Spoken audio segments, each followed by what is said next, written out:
आपने बात 100% सही की है, लेकिन आप जी। जो आपके जो विचार है ना वो एक आदर्श समाज के लिए है। आप जो बोल मतलब रहे हैं वो 100% सही बोल रहे हैं, तो मैं तो लेकिन आदर्श की बात तो मैं तो आदर्श की बात कर रहा हूँ ना, लेकिन आप और आदर्श बात होगी तभी तो बात होगी।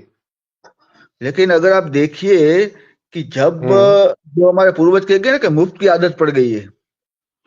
सर अगर पूर्वज कोई गलत बात कह गए तो हम क्या उस पर पुनर्विचार नहीं करना चाहिए कि अगर उन्होंने गलती से एक ऐसी बात कह दी है कि जिस वजह से 90% लोग आउट ऑफ द सिस्टम है, तो क्या हमें उस पर पुनर्विचार नहीं करना चाहिए? या नहीं, आप हंड्रेड ऐसा परसेंट। सोचते हैं कि बुजुर्गों ने जो बोल दिया है सब सही बोल दिया है, उन्होंने गलती नहीं की बोलने में? नहीं नहीं नहीं, वो तो आपकी बात सही है, गलती भी हो सकती है, लेकिन तो ये अगर बात गलत ही है। तो ये बात उनकी गलत है। ये बात बहुत गलत होती आ रही है पैसे से पहले से, कि अगर आप किसी को फ्री कुछ दे दोगे तो वो आलसी हो जाएगा, इसका कोई आधार नहीं है। मैंने यहाँ बहुत लोगों से पूछा, इसका कोई आधार बता नहीं पाया है कि भाई वो क्यों आलसी हो जाएगा। तो सर, आपकी नजर में कौन कौन सी चीजें फ्री होनी चाहिए?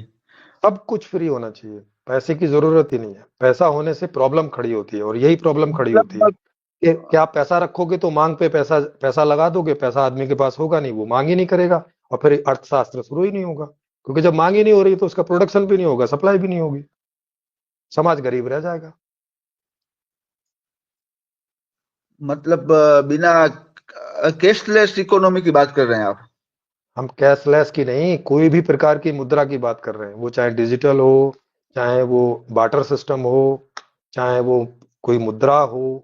मतलब बदले में अगर आप कोई शर्त रखेंगे कि आप उसको मांग करने के लिए बदले में कुछ भी शर्त रखेंगे, तो इकोनॉमिक शुरू ही नहीं होगा, वो रुक जाएगा, चलेगा ही नहीं। तो सर, ये बात कुछ समझ में नहीं आ रही, तो फिर हम व्यवहार कैसे करेंगे? अपनी नॉर्मल लाइफ में कैसे व्यवहार कर सकते हैं हम फिर? नहीं, अभी इस व्यवस्था में तो नहीं कर सकते ना। अभी तो व्यवस्था आपके हिसाब वाली है कि भैया पैसे से मिलेगा जो कुछ मिलेगा। अब जिनके पास पैसा है, जो मांग कर ले रहे हैं, उनको मिल रहा है। जिनके पास नहीं है पैसा, वो बेचारे घूम रहे हैं, और उनकी संख्या ज्यादा है।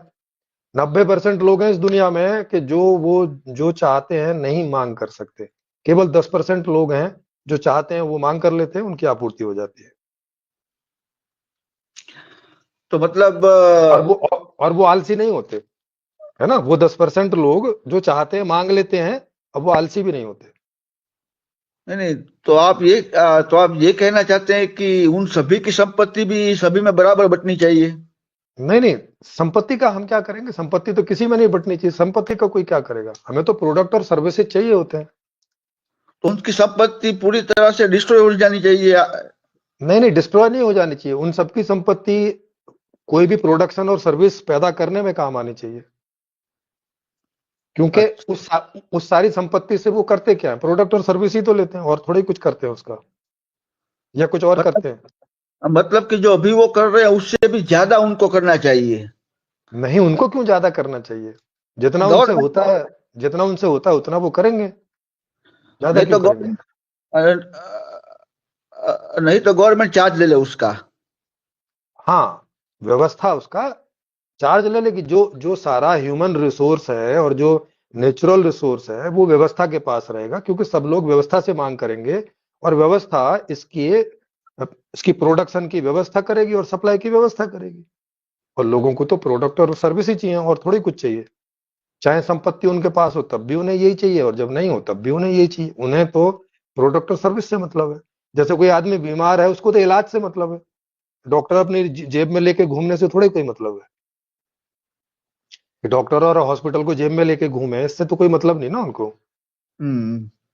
उनको तो इलाज से मतलब है ना, कि जब बीमार पड़े तो इलाज मिल जाना चाहिए।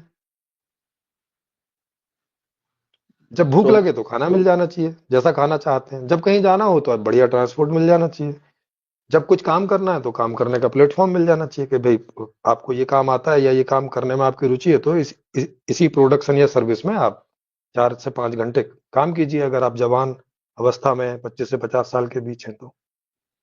इस नई व्यवस्था में नया अर्थशास्त्र, नया राजनीतिक शास्त्र, नया समाज शास्त्र, नया शिक्षा शास्त्र होगा, नया अर्थशास्त्र में नई मांग नीति, नई उत्पादन नीति, नई आपूर्ति नीति होगी। नई न्यायकारी व्यवस्था को विस्तार से समझने के लिए मेरी लिखी पुस्तक संपूर्ण समाधान को फ्री में डाउनलोड करके पढ़ सकते हैं। इसमें सही अर्थशास्त्र सहित सारी व्यवस्था को विस्तार से समझाया गया है। इसका लिंक नीचे डिस्क्रिप्शन में आपको मिल जाएगा। इसे शेयर करें, सब्सक्राइब करें और घंटी को भी क्लिक करें ताकि आने वाले वीडियोज का आपको नोटिफिकेशन मिलता रहे। इस वीडियो को देखने के लिए आपका हार्दिक धन्यवाद।